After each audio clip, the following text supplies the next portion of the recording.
Today's episode, a brief intro into who we are. Let's get out of here. Ready for light speed?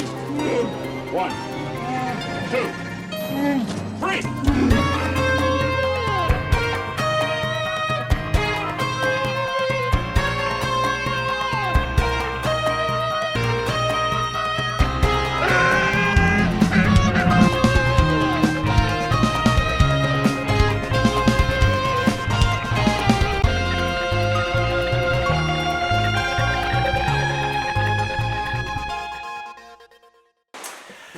I am your host, Michael Morelli, my partner in crime, Peter John, the author, and we're coming to you live from the Fortress of Solitude, Island of Misfit Toys in Taiwan.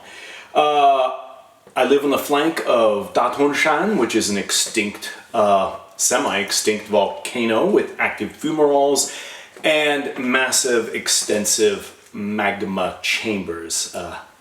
Magma. Yes. That's all I have for now. Our book selection is based on the sci-fi fantasy joint winners of the Hugo and Nebula prizes. Now, the Hugo, of course, is the granddaddy of them all. Started in 1953, before history. This is before Al Gore invented the interweb. So the Nebula Awards came later in 1966 when the Science Fiction Writers Guild of America invented it. Okay, and the Hugo Awards, interestingly enough, is based on the fans who attend the World Sci-Fi Con, and they pay $50 and they go to wherever it's held, and they become the voters for the next year's prizes. The Nebula, on the other hand, is more exclusively for writers, published authors. So you've got the Overlords and the Minions both coming together, and this is what makes the joint list so interesting. They both agree that these are the standard for science fiction and fantasy books for that year.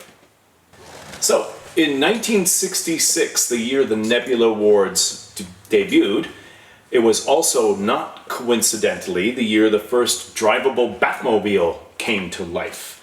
And you could see the writing on the wall there, as it were. We're going to drive this thing straight into the future. The Hugo Awards originated from the World Science Fiction Society, which actually started in 1939 and was the ultimate gathering of geeks and nerds in the day. The Hugo Awards itself didn't start being presented until 1953, the same year that the Corvette Stingray came out. Another brief note about the Hugo Nebula Joint Prize winners.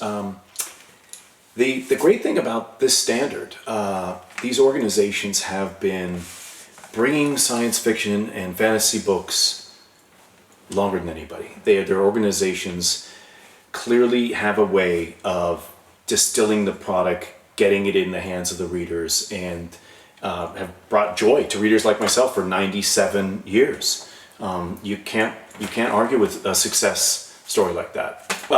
Give us thumbs up, all four. Subscribe below today, or whichever time unit your planet uses.